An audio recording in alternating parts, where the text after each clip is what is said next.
ഛത്തീസ്ഗഡിൽ അറസ്റ്റിലായ കന്യാസ്ത്രീകളും ബന്ധുക്കളും രാജീവ് ചന്ദ്രശേഖരെ കാണാൻ എത്തിയ ദൃശ്യങ്ങളാണ്. അതിൽ പാലോട് വിവരങ്ങളുമായി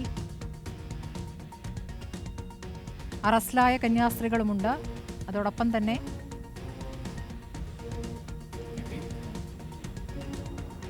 സ്മൃതി കേൾക്കാമെങ്കിൽ അല്പസമയം മുൻപാണ് ഇപ്പോൾ രാജീവ് ചന്ദ്രശേഖറിന്റെ വസതിയിലേക്ക് കന്യാസ്ത്രീകൾ എത്തിയിരിക്കുന്നത്. രാജീവ് ചന്ദ്രശേഖർ ദില്ലിയിലുണ്ട്. ദില്ലിയിൽ കന്യാസ്ത്രീകൾ, 2 കന്യാസ്ത്രീകൾ ഛത്തീസ്ഗഡിൽ ദുർഗിൽ അറസ്റ്റിലായ മനുഷ്യക്കടത്തും മതപരിവർത്തനവും ആരോപിക്കപ്പെട്ട് അറസ്റ്റിലായ 2 കന്യാസ്ത്രീകൾ പ്രീതി മേരിയും വന്ദന ഫ്രാൻസിസും 2 കന്യാസ്ത്രീകളാണ്.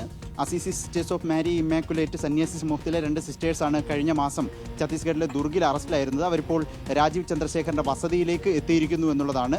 വിശദമായ ചർച്ചകളുണ്ടാകും. കേസിന്റെ തുടർ നടപടികളടക്കം ഇക്കാര്യത്തിൽ ആലോചിക്കും. ഈ കൂടിക്കാഴ്ചയിൽ ചർച്ചയാകുമെന്നുള്ളതാണ്. ഇവരുടെ ബന്ധുക്കളും ഇവർക്കൊപ്പമുണ്ട്. ഏതായാലും വളരെ പ്രധാനപ്പെട്ട ഒരു കൂടിക്കാഴ്ചയാണ് ദില്ലിയിലെ രാജീവ് ചന്ദ്രശേഖറിന്റെ BJP സംസ്ഥാന അധ്യക്ഷന്റെ വസതിയിൽ പുരോഗമിക്കുന്നത്.